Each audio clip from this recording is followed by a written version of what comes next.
చంద్రన్నకు జై కొట్టను చూడు మనం బీసీ.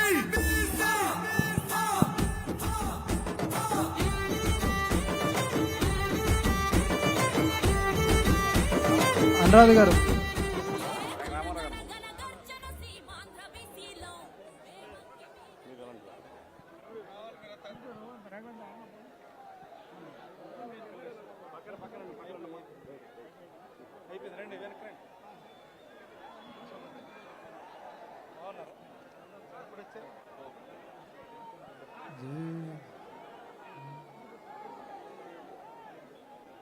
అందరూ వెనక్కి నుంచి ఉంటే బాగుంటుంది.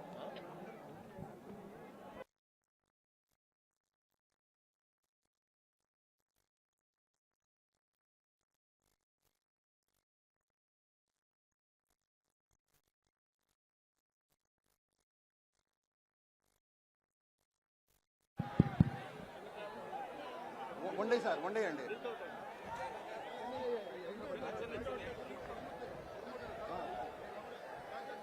ఇప్పుడు డిక్లరేషన్ విడుదల చేసినందుకు ప్రత్యేకంగా ధన్యవాదాలు తెలియజేస్తూ ఈ రోజు ఈ సమావేశంలో మీ రుణం తీర్చుకోవడానికి 10 సూత్రాలతో బీసీ డిక్లరేషన్ తీసుకుని మీ దగ్గరికి వచ్చాం. మన ప్రభుత్వం వస్తానే ప్రజా ప్రభుత్వం వచ్చిన వెంటనే తెలుగుదేశం జనసేన ప్రతి ఒక్కరు ఎవరైతే ఉన్నారో బీసీలకి 50 సంవత్సరాలకే పింఛన్ ఇచ్చే విధానానికి శ్రీకారం చుడుతున్నాం.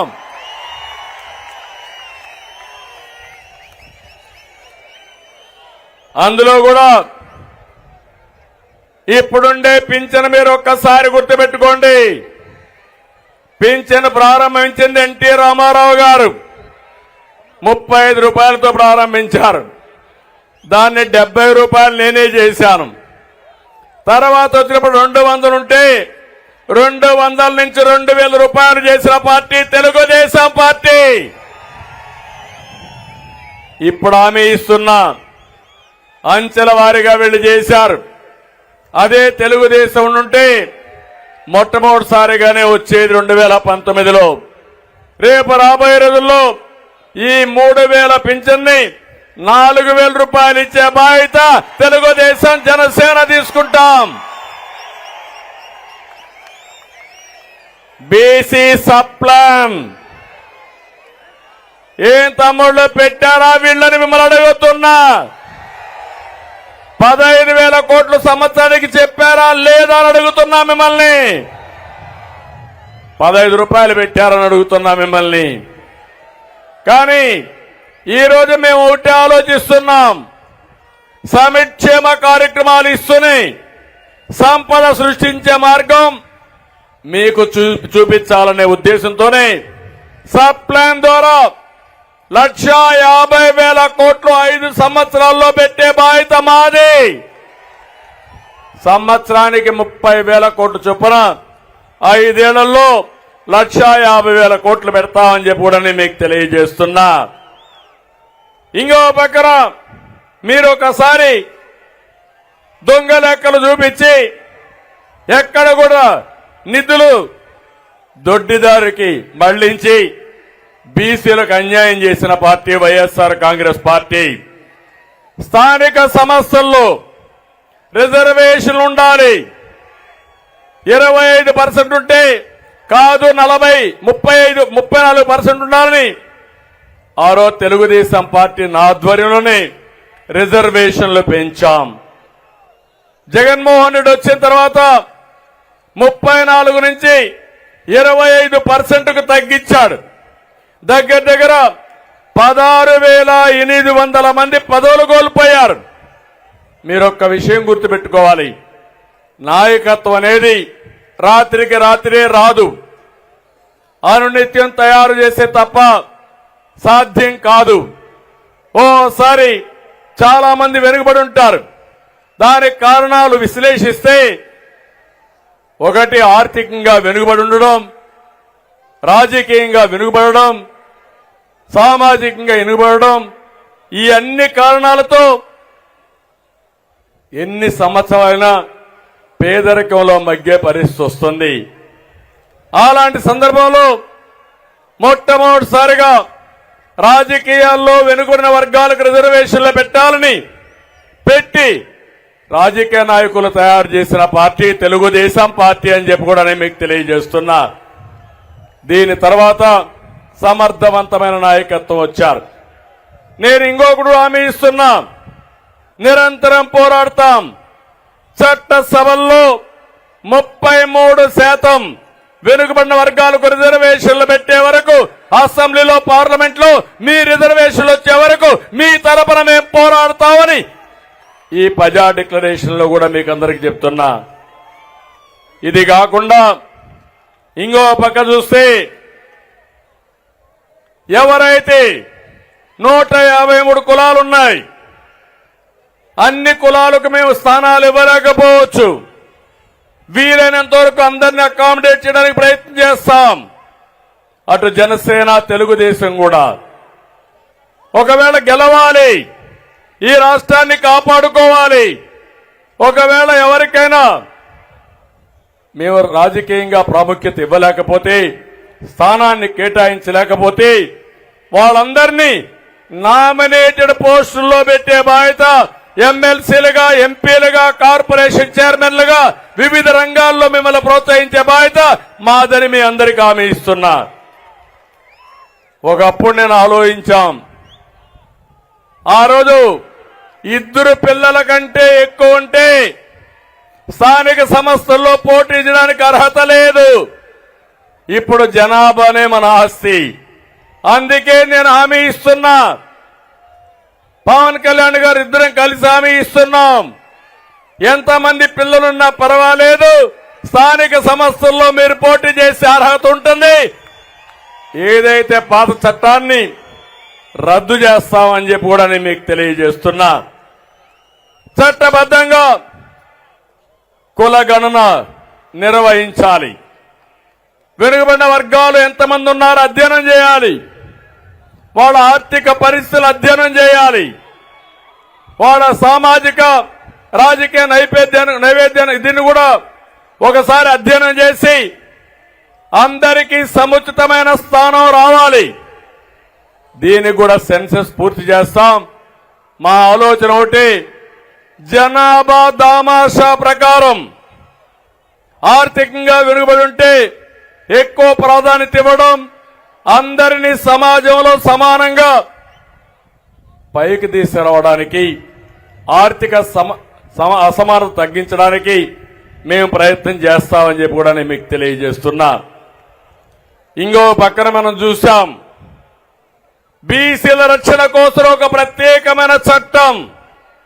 ఇది అవసరం. 300 మందిని పొట్టన పెట్టుకున్నారు.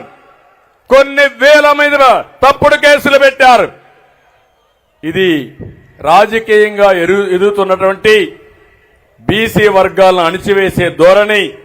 అందుకే ఒక ప్రత్యేక రక్షణ చట్టం తీసుకొస్తాం.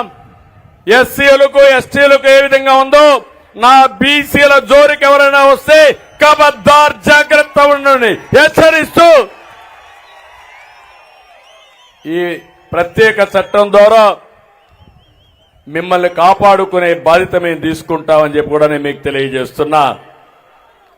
ఆర్థిక అభివృద్ధి కోసం జనాభా ఒక పక్క, మీ ఆర్థికంగా వెసులుబాటు ఒక పక్క, ఈ రెండో తీసుకుంటాం. 5 ఏళ్లలో కనీసం 10,000 కోట్ల రూపాయలు నిధిని కేటాయించి మీరు పరిశ్రమలు పెట్టాలన్నా, ఆర్థికంగా పైకి రావాలన్నా, ఆధునిక పనిముట్లు కావాలన్నా మీకు ఇచ్చే పరిస్థితి తీసుకొస్తాం. ఇంకో పక్క పారిశ్రామిక ప్రోత్సాహాలు కూడా ఇస్తామని చెప్పి కూడా నేను మీకు తెలియజేస్తున్నా.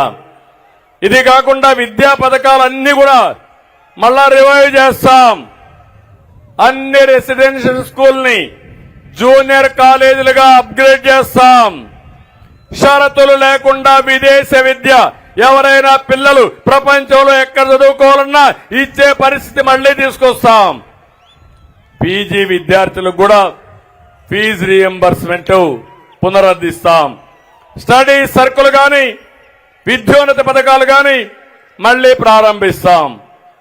ఇంకో పక్క చంద్రన్న బీమా, ఒకప్పుడు మట్టి ఖర్చులే కాకుండా 5 లక్షల రూపాయలు మీ ఇంటికి డబ్బులు పంపించేవాళ్ళం.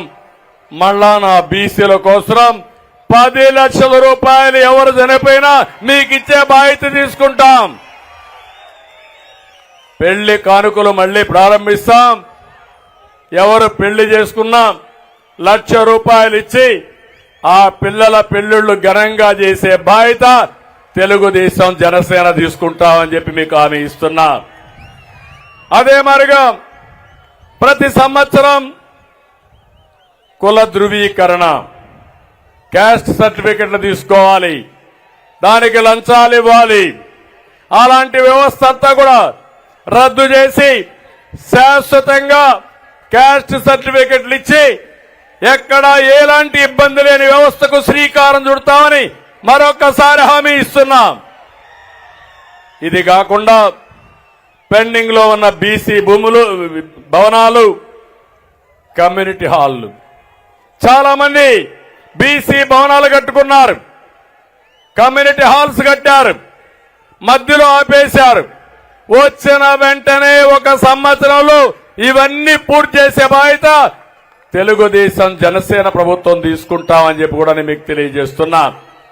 ఇది 10 సూత్రాలతో వెనుకబడిన వర్గాల కోసం బీసీ డిక్లరేషన్ తీసుకొచ్చాం. మీ దశ దిశ మార్చడానికి ఇది ఒక అవకాశం. 40 ఏళ్లుగా 42 ఏళ్లుగా ఆదరించారు. మీ రుణం తీర్చుకోవడానికి జై హో బీసీ కింద బీసీ డిక్లరేషన్ ఇచ్చామని మరొక్కసారి మీ అందరికీ విజ్ఞప్తి చేస్తున్నా. ఇంకో పక్క మీరందరూ ఒకసారి గుర్తుపెట్టుకుంటే అనేక రకాలైనటువంటి కులాలన్నీ ఉన్నాయి బీసీల్లో కూడా. ఇప్పుడే పవన్ కళ్యాణ్ గారు, అచ్చెన్నాయుడు గారు, లోకేష్ గారు చాలా విషయాలు మాట్లాడారు. 153 కులాలు.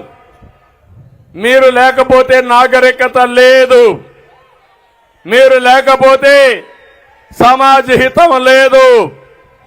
ఈరోజు నాగరికతకు, మన సంస్కృతి సాంప్రదాయాలకి చిహ్నం వెనుకబడిన వర్గాలు. ఒక విషయం మీరు ఆలోచిస్తే, రజకులున్నారు, రజకులు బట్టలు దొక్కపోతే మనం ఇంత బాగా కనపడే పరిస్థితి రాదు, ఈ మీటింగ్కి వచ్చే పరిస్థితి కూడా లేదు. అలాంటి రజకులకు ఇబ్బంది ఉన్నాయి. అందుకే ఎప్పటి నుంచో కోరారు ఎస్సీ జాబితాలో పెట్టమని.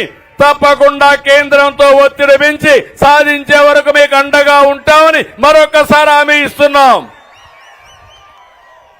అదే మాదిరిగా చెరువులు, దోబీ ఘాట్లపై మీకు హక్కులుండేటివి, అవి కూడా తీసేశారు. ఇస్త్రీ పెట్లు ఇవ్వడం తీసేశారు.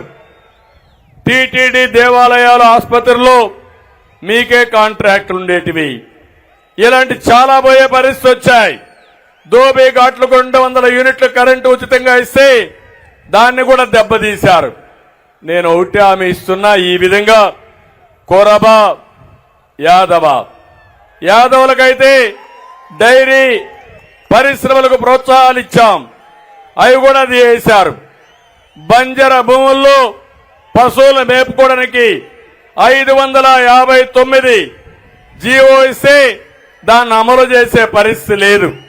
వారికి అందరికీ నేను హామీ ఇస్తున్నా, తప్పకుండా మీ జీవితాల్లో వెలుగు తీసుకురావడానికి ఏం చేయాలో చేస్తామని యాదవులకు హామీ ఇస్తున్నా. వడ్డెర చాలా ఎలాబరేట్ గా చెప్పారు పవన్ కళ్యాణ్ గారు, పూర్తిగా నేను ఏకీభవిస్తున్నా. ఏవైతే రాళ్లు కొట్టేదే వృత్తిగా పెట్టుకుని ఆ రాళ్లతోనే జీవితాలు గడిపి ప్రాణాలు పోగొట్టుకున్న సంఘటనలున్నాయి. అలాంటి వారికి ఆ రాళ్లు కొట్టుకునే హక్కు పోగొట్టారంటే ఏమనాలని అర్థం కావడం లేదు. తప్పకుండా వడ్డీలకి న్యాయం చేసే బాధ్యత ఎస్టీలుగా చేర్చాలని ఎప్పటి నుంచో అడుగుతున్నారు. ఇది సాధించి తీరాలి. దీనికోసం పూర్తిగా మేము మద్దతుగా ఉంటామని వడ్డీ కులానికి హామీ ఇస్తున్నా. ఈశ్వ బ్రాహ్మణులు ఎందుకంటే టైం తక్కువ ఉంది కాబట్టి అన్ని కులాలు నేను చెప్పలేకపోవచ్చు, కానీ ఈశ్వ బ్రాహ్మణ్ గాని, నూర్ భాషా, దూదేకుల ముస్లిం, మత్స్యకారులకైతే 217 జీవో రద్దు చేశారు. మళ్లీ హామీ ఇస్తున్నాం, 217 జీవోని మళ్ళా తీసుకొచ్చే బాధ్యత తెలుగుదేశం జనసేన తీసుకుంటాం. ఇవే కాకుండా చేనేత, ఈ నియోజకవర్గంలో చేనేత ఎక్కువగా ఉన్నారు, చాలా ఇబ్బందుల్లో ఉన్నారు. వాళ్ళు నేసే వస్త్రాలపైన జీఎస్టీ వేశారు, అనేక విధాలుగా ఇబ్బంది చేశారు. 217 జీవో రద్దు చేస్తాం. పాత జీవో ఉండేది, దాన్ని కావాలని ఇచ్చేశారు. ఇది ముఖ్యంగా మత్స్యకారుల కోసం. ఇంకో పక్క మీరు చూస్తే చేనేత కోసం వాళ్ళు నేసే వస్త్రాలపైన జీఎస్టీ క్యాన్సిల్ చేసి పూర్తిగా ఆదుకునే బాధ్యత తీసుకుంటాం. నాయి బ్రాహ్మణ్ గాని, కుమ్మర, మేదరి, గీత కార్మికులు, వాల్మీకి బోయ, అరటిక, ఎంబీసీ, పాల ఏకిరి, నగరాలు, కృష్ణ బలిజ, పూసల,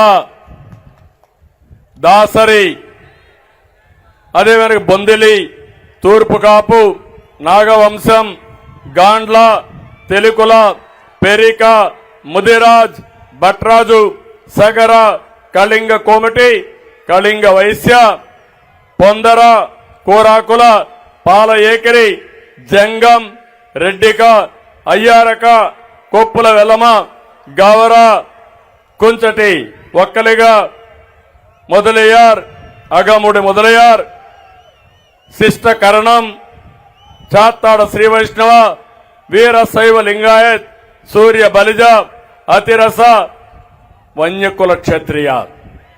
ఈ విధంగా మీరు చూస్తే కొన్ని కులాలు మాత్రం నేను ఇక్కడ చెప్పాను. ఇవి కాకుండా మొత్తం 157 కులాలున్నాయి. 153 కులాలకు న్యాయం చేసే బాధ్యత ప్రతి ఒక్క కులానికి కూడా నిధులు కేటాయించడమే కాకుండా మిమ్మల్ని ఆర్థికంగా పైకి తీసుకొచ్చే బాధ్యత మేము తీసుకుంటామని చెప్పి నేను మీకు హామీ ఇస్తున్నా. ఇదే కాకుండా ఈరోజు మీరు చూస్తే ఏదైనా నిధులు పెట్టినా, మీకు పనులు జరిగినా, మీకేమైనా వెసులుబాటు వచ్చినా అది తెలుగుదేశం పార్టీతోనే వచ్చింది. ఈరోజు వేదిక పైన ఉన్నారు, నాయకులందరినీ చూశారు. ఇక్కడుండే వాళ్ళందరూ బాధితులే. ఇక్కడే అచ్చెన్నాయుడు 80 రోజులు జైల్లో ఉన్నాడు. ఇక్కడే ఈ యొక్క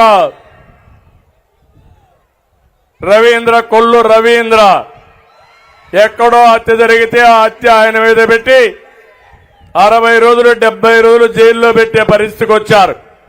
యనమల రామకృష్ణ లాంటి వ్యక్తి, కళా వెంకట్రావు లాంటి వ్యక్తి, వీళ్ళందరిపైన కేసులు పెట్టే పరిస్థితికి వచ్చారు.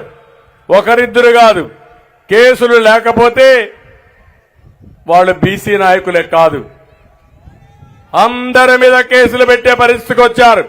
కడాన నేను బాధితుడిని, మా పవన్ కళ్యాణ్ గారు కూడా బాధితులమే. ఇది ఒక దుర్మార్గమైన ప్రభుత్వం. 40 సంవత్సరాలుగా ఎప్పుడు చూడని ప్రభుత్వం. బీసీ నాయకత్వాన్ని పెంచిన పార్టీ తెలుగుదేశం పార్టీ. బీసీ నాయకత్వం పైన గొడ్డలి వేటు వేసిన పార్టీ వైఎస్ఆర్ కాంగ్రెస్ పార్టీ. నేను అడుగుతున్నా మిమ్మల్ని, ఈరోజు జయరామ్ గారు ఉన్నారు, మంత్రిగా రాజీనామా చేసి తెలుగుదేశం పార్టీకి వచ్చారు. నేను వారిని అభినందిస్తున్నా. అదే సమయంలో మీరు ఒకటి గుర్తుపెట్టుకోవాలి, ఆయన్ని ఎమ్మెల్యేగా తీసేసి ఎంపీగా పొమ్మన్నారు. కారణం చెప్పమన్నాడు, కారణం చెప్పలేదు. చెప్పకపోతే నీ ఎంపీ నాకు అవసరం లేదని ఎంపీ కూడా వదులుకున్న వ్యక్తి జయరామ్ గారు. నేను అడుగుతున్నా, ఆయన తప్పులు చేస్తుంటే ఆయన కాదన్నారు, కానీ మీ పెద్దిరెడ్డి కుటుంబ వ్యవస్థ ఉంది అక్కడ. రాష్ట్రాన్ని దోచుకుంటున్నాడు. గనులు, లిక్కరు ఒకటి కాదు, ఏది దొరికితే అది అడ్డంగా దోచుకున్న వ్యక్తిని మార్చే శక్తి మీకుందా అని నేను అడుగుతున్నా. సమాధానం చెప్తారా అని అడుగుతున్నా. ఇంకో పక్క వెనుకబడిన వర్గాల్ని ఊచకోత కోసినటువంటి ఏదైతే పల్నాడులో ఉండే రాజకీయ నాయకులు మార్చే శక్తి మీకుందా అని నేను అడుగుతున్నా. 18 మంది బీసీ నాయకులు చెప్పారు. చంద్రయ్యని చంపుతా ఉంటే చంపే మునుపు జై జగన్ను నిన్ను వదిలిపెడతామంటే నా ప్రాణం పోయినా పర్వాలేదు, జై చంద్రబాబు, జై తెలుగుదేశం అని ప్రాణం వదిలాడు. ఏ విధంగా మర్చిపోగలుగుతానని అడుగుతున్నా మిమ్మల్ని. నేను పాడిపోసా, అది కాదు ఇక్కడ ఇష్యూ. నా కుటుంబ సభ్యుణ్ణి అతి దారుణంగా చంపారు. వెంకట సుబ్బయ్య ప్రొద్దుటూరులో అక్కడుండే ఎమ్మెల్యే అతి దారుణంగా అవినీతి పైన పోరాడుతున్నాడని దారుణంగా చంపేసే పరిస్థితికి వచ్చారు. ఆ ఎమ్మెల్యేకి సీట్ ఇచ్చారా లేదని మిమ్మల్ని అడుగుతున్నా. ఆ అరాచక శక్తిని అడ్డుకునే శక్తి మీకుందా అని అడుగుతున్నా. తిరుపతిలో ఇంకొక ఆయన మీరు చూస్తే పెద్ద ఎత్తున ఎర్ర చందనం వ్యాపారం చేసి ఒక స్మగ్లర్గా ఉన్న వ్యక్తిని ఒంగోలు తీసుకొచ్చారు. అతని భాస్కరన్ వీరప్పన మారిగా ఈయన ఒక భాస్కరన్ గా తయారు అయ్యే పరిస్థితి వచ్చాడు. ఇలాంటి సంఘటనలు చూసినప్పుడు కొల్లలు జరిగాయి. చాలా అన్యాయం జరిగింది. ఈరోజు నేను ఒకటే అడుగుతున్నాను. రాష్ట్రంలో నలుగురు రెడ్లు పెట్టుకుని పెత్తందారీ వ్యవస్థతో రాష్ట్ర రాజకీయాలు చేసే మీరు, వెనుకబడిన వర్గాల్ని పూర్తిగా అణిచివేసే మీరు సామాజిక న్యాయం మాట్లాడుతున్నారు. సామాజిక న్యాయం మాట్లాడే అర్హత ఈ జగన్మోహన్ రెడ్డికి లేదు. సామాజిక న్యాయం కంటే కూడా సామాజిక ద్రోహం చేసిన వ్యక్తి ఈ జగన్మోహన్ రెడ్డి గారని చెప్పి కూడా నేను మీకు తెలియజేస్తున్నా. అందుకే వెనుకబడిన వర్గాల నాయకత్వాన్ని తీసుకొస్తాం. రాజకీయంగా ఇప్పటికే మేము బిల్డప్ చేశాం. ఈ ఉద్యమాన్ని ముందుకు తీసుకుపోతాం. రాబోయే రోజులు అన్ని విధాల వెనుకబడిన వర్గాల్ని ఆర్థికంగా, రాజకీయంగా, సామాజికంగా పైకి తీసుకొచ్చే బాధ్యత తెలుగుదేశం పార్టీ తీసుకుంటామని చెప్పి కూడా నేను మీకు తెలియజేస్తున్నా. జగన్మోహన్ రెడ్డి గారు అనుకుంటున్నాడు బీసీలంటే వీళ్లకు పల్లకీల మోసే బోయిలు అనుకుంటున్నారు. కాదని నిరూపించాల్సిన అవసరం ఉంది. బీసీలు బ్యాక్వర్డ్ క్లాస్ కాదు, బ్యాక్ బోన్ సొసైటీ కానీ నిరూపించుకుంటామని జై హో బీసీ. అందుకనే నేను ఈ సందర్భంగా మిమ్మల్ని అందరినీ కోరుతున్నా, ఇవన్నీ కూడా మనం ప్రజల్లోకి తీసుకుపోవాల్సిన అవసరం ఉంది. ఒక్క విషయం మీరు గుర్తుపెట్టుకోండి, మా కలయిక ఈ సమాజం కోసం కలిసిన కలయిక ఇది. నేను గాని పవన్ కళ్యాణ్ గారు గాని మా కోసరం కాదు, నాకు ముఖ్యమంత్రి పదవి కోసరం కాదు, పవన్ కళ్యాణ్ కో అధికారం కోసరం కాదు, ఆంధ్రప్రదేశ్ రాష్ట్రం యొక్క హితం కోసరం, ఈ రాష్ట్రాన్ని బాగు చేయడం కోసరం, భావితరాల భవిష్యత్తు కోసరం పోరాడే ధర్మ పోరాటం ఇది. ఆ రోజు కూడా 2014లో పవన్ కళ్యాణ్ గారు ఒకటే చెప్పారు, విభజన జరిగింది, ఇబ్బందులున్నాయి, ఇప్పుడు పోటీ చేస్తే ఓటు కూడా డివైడ్ అవుతుంది, కాబట్టి నేను పోటీ చేయనని బేషరతుగా సమాజం కోసం చెప్పిన వ్యక్తి పవన్ కళ్యాణ్ గారు. అక్కడి నుంచి అనేక సందర్భాల్లో వారు సంఘీభావాన్ని తెలియజేశారు. సమాజ హితం కోసం పోరాడాం. మొట్టమొదటి మీటింగ్ యువగళం, రెండో మీటింగ్ తాడేపల్లిగూడెం, మూడో మీటింగ్ బీసీ గర్జన జై హో బీసీ మంగళగిరి, 3 మీటింగులకి రాష్ట్రం మొత్తం వైసీపీ గిజగిజలాడుతున్నారు. ఓటమి తప్పదు.